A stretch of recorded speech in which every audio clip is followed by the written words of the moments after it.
Bom dia a todos. Meu nome é Anderson de Oliveira Lobo, sou professor titular livre do Departamento de Engenharia de Materiais da Universidade Federal do Piauí e hoje minha palestra será sobre a aplicação de materiais biomiméticos.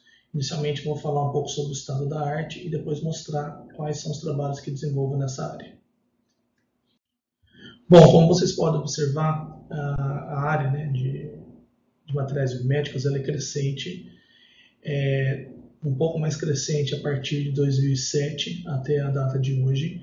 Ela é uma ciência multidisciplinar, ou seja, ela envolve vários frentes, vários grupos de pesquisadores que trabalham desde ciências dos materiais, engenheiros biomédicos, pesquisadores na área da nanociência, nanotecnologia, química, ciência dos polímeros, enfim, uma ciência multidisciplinar e o que estimula bastante o desenvolvimento de trabalhos nessa temática. Bom, antes da gente começar a falar propriamente de aplicações de materiais biomédicos, é bom a gente entender um pouco de como que o nosso tecido se organiza. Então, qual que é a nossa motivação?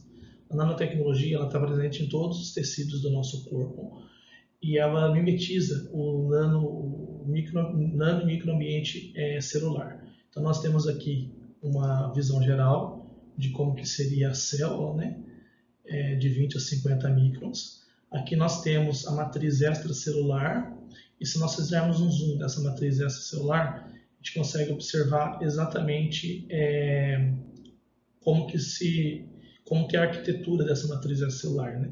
Os filamentos de actina, o complexo de adesão focal, presente aqui na membrana citoplasmática, e como que ocorre a adesão dessa célula em superfície de biomateriais, exatamente aí pelas proteínas de adesão, que são responsáveis pelo complexo de adesão focal. Aqui tem um pouco mais de detalhes sobre o que seria esse microambiente, micro e nanoambiente celular. Então aqui nós temos um esquema mostrando novamente a matriz extracelular, como que seria uma estrutura, digamos assim, biomimética. Como que seria uma estrutura que nós desenvolvemos para mimetizar essa matriz extracelular. Então aqui nós temos os receptores, aqueles receptores das integrinas, em verde, e aqui como que seria a ligação dessa matriz extracelular na superfície desse biomaterial propriamente dito. Aqui nós temos uma visão 3D de como que seria uma célula dentro de um ambiente, podemos falar de um hidrogel. Aqui nós temos as células espalhadas por toda a extensão desse hidrogel, e aqui as proteínas de adesão focal, que estão descritas aqui na imagem da esquerda, mostrando como que ela estaria organizada na estrutura desse hidrogel. Aqui um pouco mais de detalhes, na figura da direita, nós observamos novamente o tecido epitelial, a membrana basal, aqui uma matriz extracelular, que poderia ser substituída por um material biomimético que mimetizasse essa matriz extracelular, e as proteínas de adesão focal na superfície da membrana citoplasmática, reconhecendo a superfície desse biomaterial. Então, a gente consegue ter uma ideia de como que seria exatamente esse comportamento. Bom, então por que trabalhar com nanomateriais? Aqui nós temos uma visão do macro para o nano, mostrando exatamente como que seria essa organização. Então aqui nós temos a matriz extracelular com os fibroblastos, Aí nós podemos fazer um zoom dessa matriz extracelular. Nós temos uma microscopia eletrônica de transmissão do tecido epitelial, onde nós conseguimos ver o colágeno, as fibras de colágeno, os fibroblastos presentes. E aí, se nós fizermos um zoom dessas fibras de colágeno, nós conseguimos observar exatamente a presença da nanofase, onde nós temos aí a matriz extracelular, as fibras de colágeno, numa extensão de 10 a 300 nanômetros de diâmetro e alguns microns de comprimento. Então, nós estamos, os materiais biomédicos, eles mimetizam essa região aqui, a matriz extracelular, tanto morfologicamente como quimicamente. E quais são as técnicas de micro e nanofabricação para que sejam produzidos esses materiais biomédicos? Bom, antes de começar a falar das técnicas, eu tenho que colocar um pouco do cenário da arte, do estado da arte, né? No cenário de onde esses materiais biomédicos eles entrariam. Então, os materiais biomédicos eles se envolvem, né, na ciência da engenharia tecidual, né, aplicações de engenharia tecidual, onde a engenharia tecidual tem 4 grandes áreas: células, bioreatores, fatores de sinalização e os scaffolds. Os scaffolds são aquelas estruturas biomédicas que nós estamos buscando desenvolver. Então, esses scaffolds, eles são estruturas onde entram em contato com células, eu vou explicar um pouco mais adiante, mas eles basicamente são feitos de hidrogéis, têm uma natureza fibrosa e têm a característica de ser bioreabsorvível e bioativo. Bom, então aqui novamente a engenharia tecidual, no centro aí do slide. Então aqui nós temos a parte das nanofibras, né, poliméricas, e aqui nós temos poliméricas nesse caso, e aqui nós temos uma sequência de fatores que nós podemos inserir nessas fibras para torná-las, além de ser biomimética, também bioativa. Então podemos colocar algumas nanopartículas, algumas moléculas, alguns fatores de crescimento, ou mesmo célula, ou a junção de 2 ou mais desses itens nessa superfície do meu scaffold. Então aqui como que trabalha a engenharia tecidual? Então retira-se a célula do próprio paciente, ela é isolada, ela é mantida em cultura 2D, depois ela é cultivada nesse scaffold que eu comentei para vocês, né, que tem essas características. Depois de ser cultivada, essas células crescem, né, na estrutura desses scaffolds, utilizando essas moléculas, essas nanopartículas, fatores de crescimento, para responder de acordo com o tecido que está sendo buscado mimetizar. Aí ela é retornada para o ambiente de cultura celular e é transplantada para o paciente. Então essa é a rota dos materiais biomiméticos. Bom, e quais são as principais técnicas de fabricação desses materiais biomiméticos? Existem várias técnicas, eu vou elencar 3 aqui para vocês de fabricação de scaffolds biomiméticos e uma nova técnica que está surgindo aí também, que eu vou falar adiante. Então nós temos a eletrofiação, ela basicamente é uma técnica bem simples de se trabalhar. Eu trabalho com uma solução polimérica colocada numa seringa, aplica-se uma diferença de potencial entre a ponta da agulha e uma superfície metálica, onde a gente está buscando produzir essas fibras. Através dessa tensão superficial, através dessa diferença de potencial, rompe a tensão superficial entre a ponta da gota e a superfície metálica e começa a produção das fibras. Então aqui nós temos uma analogia como que seria esse sistema, e aqui nós temos exatamente como que ficaria essas fibras poliméricas, no caso desse material biomimético. Ela pode ser usada com diversos polímeros, diversas nanopartículas, fatores de crescimento, uma técnica bem versátil. Aqui nós temos uma técnica mais recente, que é a técnica de rotofiação, ou force spinning. Como que trabalha essa técnica? Basicamente, o funcionamento de uma técnica de uma máquina de algodão doce. Então, nós colocamos a solução polimérica nesse reservatório. Esse reservatório ele vai girar a uma rotação de 3 até 10 mil RPMs, e na superfície desse motor giratório, dessa superfície giratória, nós temos 2 ou mais furos, onde serão injetadas soluções poliméricas. Então, diferentemente da técnica anterior, onde ocorre o rompimento da tensão superficial entre o líquido e o ar através de tensão aplicada, aqui nós temos uma força centrífuga que vai ejetar essa solução para fora, que é gerada através dessa superfície, desse orifício que é criado nesse reservatório, e uma força capilar que ela é exatamente proporcionada pela solução polimérica, né? Então, durante o giro, aqui nós temos a força centrífuga, essa solução polimérica, o solvente vai ser evaporado e as fibras serão coletadas em substratos, né, ou superfícies onde a gente consegue coletar essas fibras. Então, aqui nós temos a superfície dessas fibras como seria. Então, elas são porosas, né, diferentemente das nanofibras produzidas por eletrofiação. Aqui são microfibras, mas elas são nanoporosas. Então, ela pode também ser utilizada com diversos polímeros, diversas nanopartículas, as fibras são produzidas em segundos e tem múltiplas aplicações de engenharia tecidual. Uma outra técnica para a fabricação de scaffolds, né, de materiais biomiméticos, é airbrush, né, ou fiação a sopro.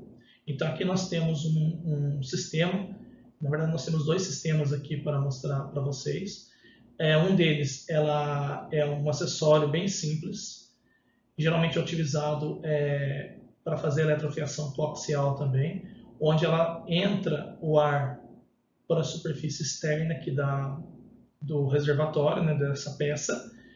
A solução polimérica ela é injetada, na ponta aqui nós temos uma agulha, e aí essa solução polimérica ela vai ser arrastada por ar, diferentemente das técnicas anteriores. Aqui é o ar, no caso o ar comprimido, pode ser nitrogênio, pode ser oxigênio, argônio, ele que vai fazer o arraste dessa solução polimérica. Então aqui é uma técnica bem simples, então aqui nós temos um outro acessório, diferentemente do de cima, que a solução polimérica é colocada nesse reservatório aqui, puxa-se a manivela para trás e a solução polimérica é injetada na ponta dessa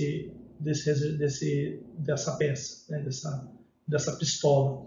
Então são produzidos scaffolds ou fibras em segundos, tem uma alta taxa de produção e é uma técnica bem emergente também na engenharia tecidual.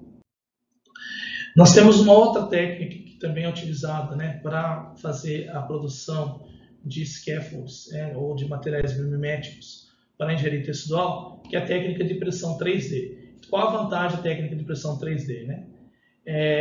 A gente consegue misturar, né, no caso da bioimpressão, materiais descelularizados, né, de coração, cartilagem, de tecido cartilaginoso, tecido cardíaco, tecido epitelial, tecido ósseo, né, descelularizar os materiais dele, misturar esses materiais com hidrogéis, né, e imprimir utilizando uma impressora 3D.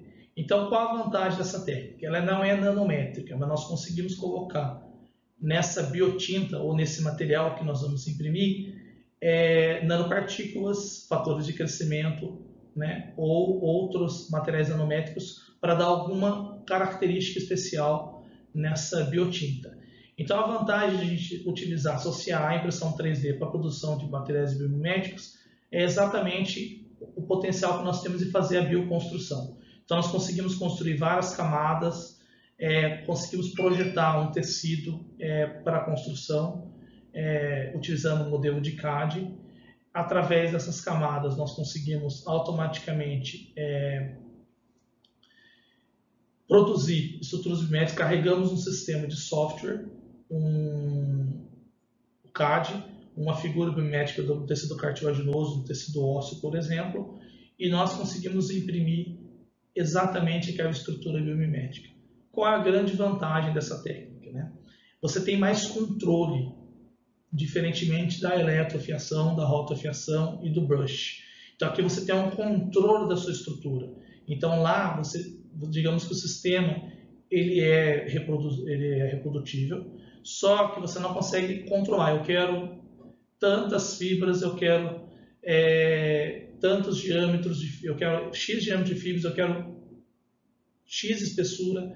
Então a gente consegue estimar pelo tempo de produção, pelo tipo de polímero. Nessa técnica não, nós conseguimos exatamente ter um maior controle daquela estrutura biométrica que a gente está querendo produzir. Então a gente consegue, é uma técnica bem recente e eu vou mostrar um pouco para vocês também do que a gente vem trabalhando com ela.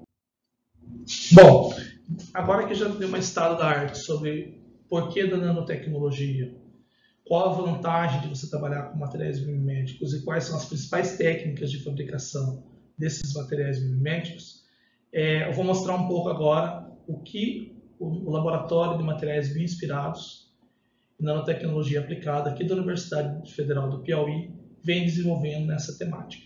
Então nós temos 4 grandes áreas, né, que nós atuamos aqui. Os materiais bioinspirados, nanomedicina, biofabricação e a área de biosensores e imunobiosensores. Hoje eu vou falar para vocês sobre os materiais bioinspirados e biofabricação. Bom, dentre aquelas técnicas que eu expliquei anteriormente para vocês, nós temos a eletrofiação, que ela é estática ou dinâmica. Né? Estática, a gente coleta fibras sem movimento, então as fibras são coletadas aí da forma nanométrica em superfícies metálicas. Aqui nós temos um sistema dinâmico, onde as fibras são coletadas alinhadas, né? Nós temos aqui uma visão, e aqui é como que essas fibras ficariam, né? Da forma nanométrica, exatamente para a gente ter uma ideia como que seriam essas fibras. Então é um sistema bem simples, é um sistema homemade que a gente fala. Nós montamos esse sistema e é um sistema bem atuante que a gente desenvolve fibras aí.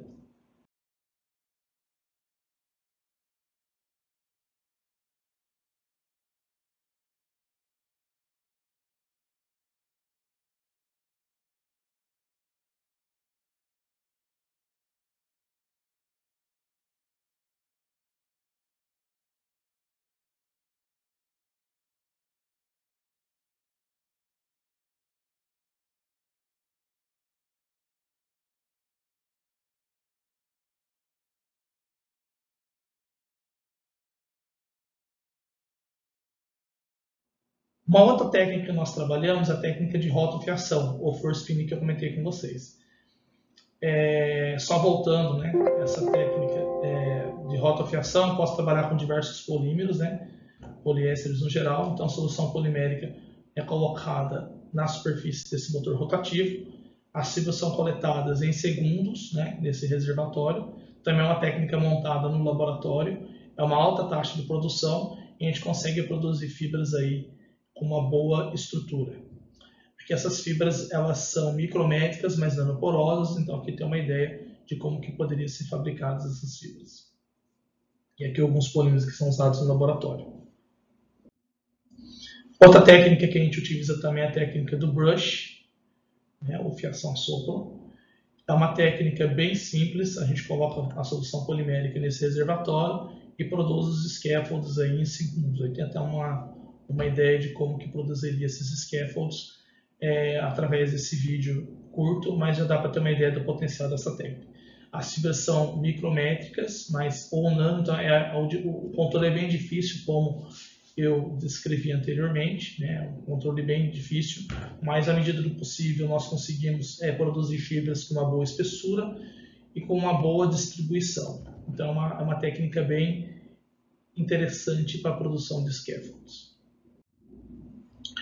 Dentre essas técnicas que eu comentei com vocês, aqui tem alguns trabalhos que nós desenvolvemos, né? Então nós produzimos materiais para a área óssea, né? Então aqui nós temos esse caso de hidrogel, que nós misturamos com hidroxapatita e vimos a formação de osso in vitro, né? Monitoramos a fosfatase alcalina, a deposição de cálcio em cultura de osteoblastos, e nós mostramos exatamente que é possível produzir esses scaffolds injetáveis. Um outro trabalho que nós fizemos também recentemente é a técnica de fiação coaxial. Então, nesse caso, nós utilizamos o polímero aprovado no FDA, que é a policaprovactona e a gelatina. Então, nós fizemos estrutura core shell, inserimos no shell, na estrutura da casca, né? Além da gelatina, nós colocamos um peptídeo para induzir a formação de tecido ósseo. Esse trabalho foi feito in vitro, então nós avaliamos o potencial desse scaffold, né, coaxial, né, dessas nanofibras core shell, o potencial de formação de osso in vitro e também o controle de crescimento bacteriano.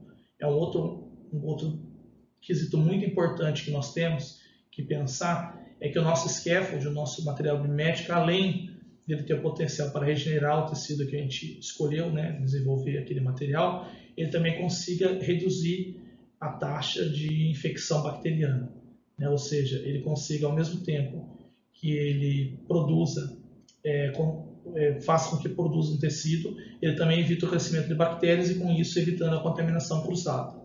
A grande vantagem de você ter um material dessa grandeza é que você consegue minimizar o uso de antibióticos. Isso no ambiente hospitalar é bem considerável que você evita as superbactérias, né? Então você consegue desenvolver um material com essa dupla função. Então nosso material ele conseguiu ao mesmo tempo produzir esse tecido ósseo in vitro utilizando cultura de células, reduzir o crescimento bacteriano. Bom, nós também avaliamos, além de avaliar o potencial que o material tem para crescimento do tecido, nós também avaliamos possíveis efeitos citotóxicos ou genotóxicos, nesse caso, em vivo. Então, nós produzimos um material biomimético do tecido ósseo, nós produzimos fibras análogas à matriz extracelular, eletrodepositamos hidroxapatita aqui nessa superfície de fibras e pegamos esse material e implantamos no modelo de osteoporose. Então, qual é a vantagem da gente ter esse tipo de implante? Exatamente que ao mesmo tempo que nós avaliamos o potencial do nosso material para crescimento do tecido ósseo, nós avaliamos se aquele material ou produtos que venham a ser degradados do nosso material pode afetar genotoxicamente a célula. O material genético pode ter algum comprometimento do material genético. Então nós mostramos, no caso utilizando o teste de micronúcleo, que o nosso material ele não tem nenhum tipo de efeito genotóxico, tanto na exposição aguda quanto na crônica. Isso é extremamente importante porque esse material em contato com o nosso corpo, quando em contato com o nosso corpo, ele vai ficar por um longo período de dias. Então muitos trabalhos geralmente estudam o efeito citotóxico, o efeito inflamatório. Então nós analisamos aqui o efeito genotóxico, se teve alteração do material genético, se aquela célula que teve contato com aquele nosso biomaterial geneticamente foi modificada ou não, porque se ela for modificada, certamente ela gerará uma neoplasia. Então a vantagem que nós temos de trabalhar com materiais, de avaliar esse potencial genotóxico para desenvolvimento de biomateriais também é importante. Bom, nesse trabalho nós fizemos um dado mais interessante, né? Além de nós desenvolvermos estruturas biométricas, nós também avaliamos o potencial desse material dele liberar alguma substância, é o que nós conhecemos como material 4D, né? O que seria esse material 4D? É um material que você tem a superfície 3D conceitual, né? E ele consegue também responder a um efeito externo. Nesse caso, nós desenvolvemos micropartículas que liberassem oxigênio. É extremamente importante para a superfície, né? Quando se trabalha em ciência de biomateriais, você ter um material que consiga, ao mesmo tempo, proporcionar o crescimento de um tecido, né? Ou seja, o seu material biomimético consiga se aproximar daquele tecido natural, química e morfologicamente, mas ele também consiga fornecer algum tipo de ambiente, de microambiente para a célula se diferenciar, principalmente quando nós trabalhamos com hidrogéis. Então, se você misturar hidrogéis com células, o ambiente que a célula vive naquele hidrogel ela é um ambiente de hipóxia. Então, se nós desenvolvermos um material que libere o oxigênio na estrutura daquele hidrogel, é extremamente satisfatório, porque as células vão conseguir crescer e se diferenciar na estrutura do hidrogel sem que ocorra apoptose. Então, nesse trabalho, nós conseguimos pela primeira vez desenvolver essas micropartículas que liberam oxigênio, e esse oxigênio liberado ele foi suficiente para manter, no caso, condrócitos, né, por isso que é o tecido cartilaginoso, vivos pelo período de tempo que nós analisamos. Tá? Então, é uma técnica bem interessante também utilizar a técnica de eletrofiação para produzir partículas, que nós chamamos de event spray, e conseguir atuar nessa frente. Nesse trabalho, nós somos um pouco mais criteriosos, né? Aqui a gente não só avaliou as micropartículas, naquele trabalho anterior nós avaliamos as micropartículas. Aqui nós avaliamos exatamente qual foi a influência desse oxigênio liberado na viabilidade de condrócitos aprisionados na estrutura do hidrogel. Então nós avaliamos 3 diferentes concentrações, aqui nós temos exatamente na figura A, as 3 diferentes concentrações foram analisadas, 0,5%, 1% e 2%. Essas concentrações elas foram avaliadas, né, por até 7 dias. Então aqui nós temos um ambiente de liberação de oxigênio por 7 dias. Lembrando que todo experimento é feito em ambiente de hipóxia para que somente o oxigênio liberado daquelas micropartículas sejam suficientes para a sobrevivência das células incorporadas no hidrogel. Então nós pegamos esse composto, né, esse conjunto de hidrogel mais micropartículas que liberam oxigênio, misturamos com condrócitos, né, e avaliamos qual foi a viabilidade por até 5 dias. Interessantemente, o que nós observamos? Quando você tem uma grande quantidade de micropartícula, né, nós vamos pegar aí o grupo de 3%, né, nós temos uma viabilidade próxima de 100% após 5 dias. Se nós formos avaliarmos a célula que está tracejada em preto aí, somente a célula, né, aprisionada no hidrogel sem a presença das micropartículas, nós temos aí em torno de 60% de viabilidade celular. Então a importância que nós temos no intervalo de 5 dias da gente conseguir misturar partículas que liberam oxigênio. Então esse oxigênio liberado aí durante o período aí de até 5 dias aí nós avaliamos aqui, que segue demonstrado na figura A, ele foi suficiente para manter as células vivas naquele ambiente de hipóxia, né? E aí nós temos exatamente, além dessa viabilidade celular, nós também temos como é que estava o comportamento dessas células na estrutura do hidrogel, utilizando o marcador Live Dead. Então aqui nós temos as células vivas e mortas, exatamente para mostrar a importância de manter essas células aprisionadas na estrutura do hidrogel com as micropartículas. Bom, nesse trabalho nós fizemos a produção de filamentos, né, utilizando técnica convencional de extrusão. Produzimos os filamentos para impressora 3D, né, utilizando policaprolactona, laponita, que é um biosilicato, e hidroxiapatita. E qual foi a vantagem desse trabalho?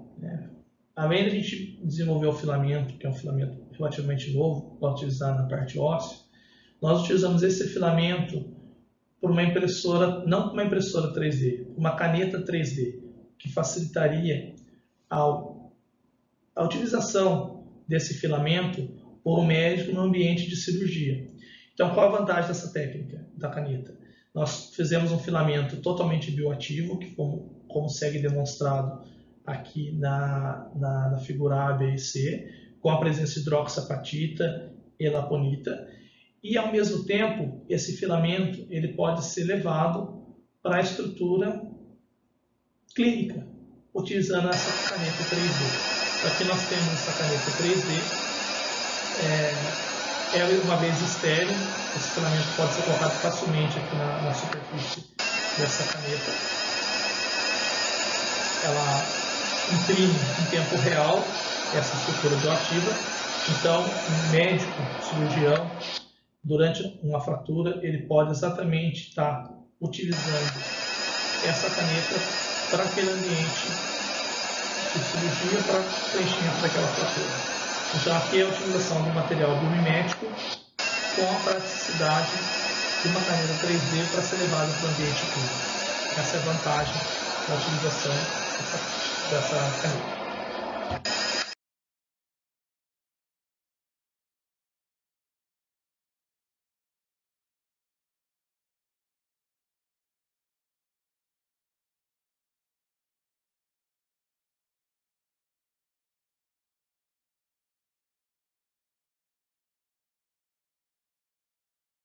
Bom, nesse trabalho, nós avaliamos o potencial de utilizar a técnica de estereolitografia, que é uma técnica bem simples, aplicada para bioimpressão 3D de hidrogéis com células, para fazer um modelo biomimético, né? Nesse caso, a gente usou esse modelo de ilhotas, mas poderia ter sido usado qualquer tipo de modelo.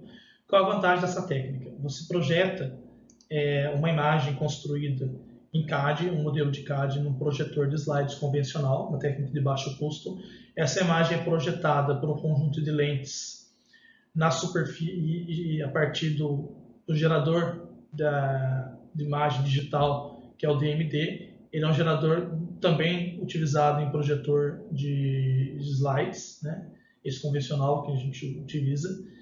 essa imagem especular, né? Ou seja, essa imagem que nós desenhamos no CAD, ela vai ser levada para um conjunto de espelhos, vai ser projetada numa superfície de impressão, onde a gente vai ser impresso, e automaticamente a gente vai conseguir fazer uma impressão análoga daquela imagem que nós projetamos por CAD. Qual a vantagem dessa técnica?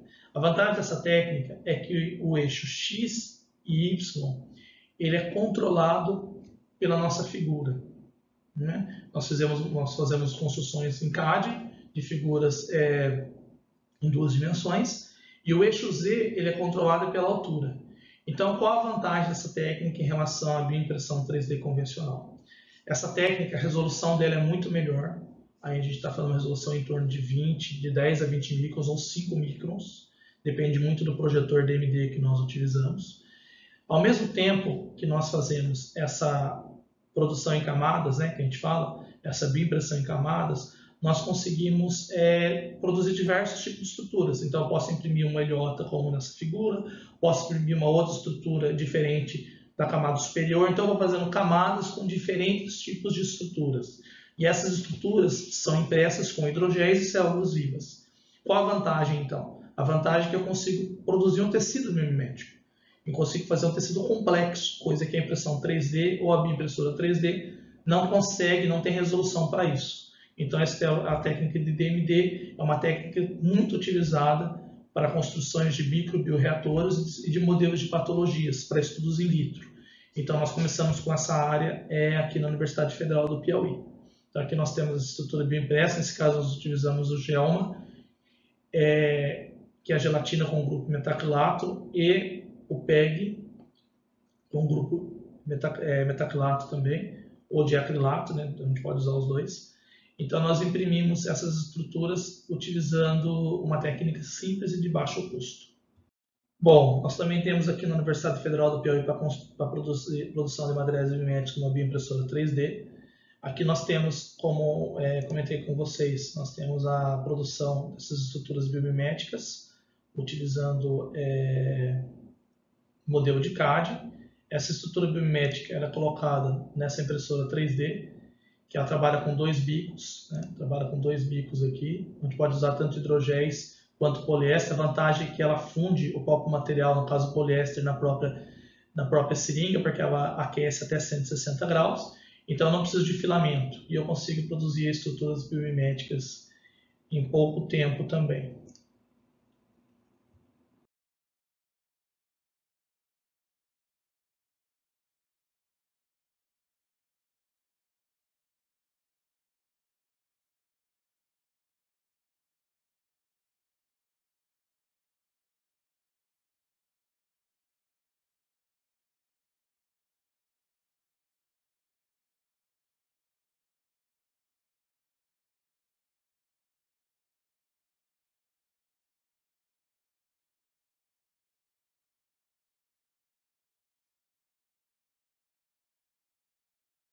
As estruturas biomiméticas são produzidas na Universidade Federal do Piauí.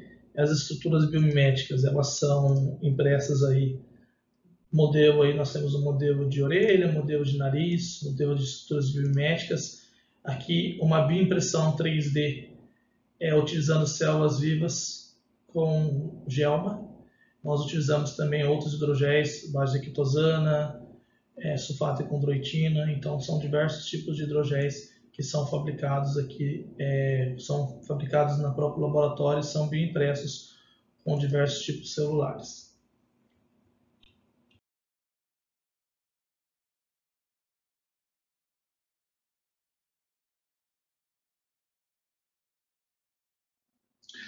Bom, um projeto bem interessante que nós estamos trabalhando atualmente, que foi uma proposta que eu trouxe da Universidade de Harvard e do MIT, que eu fiz o meu pós-doutorado, é a construção de microbioreatores. Então, nós vamos utilizar essas estruturas biomiméticas impressas, utilizando tanto a estereolitografia quanto a bioimpressão, e fazendo microbioreatores para estudo de patologias ou crescimento de tecido in vitro.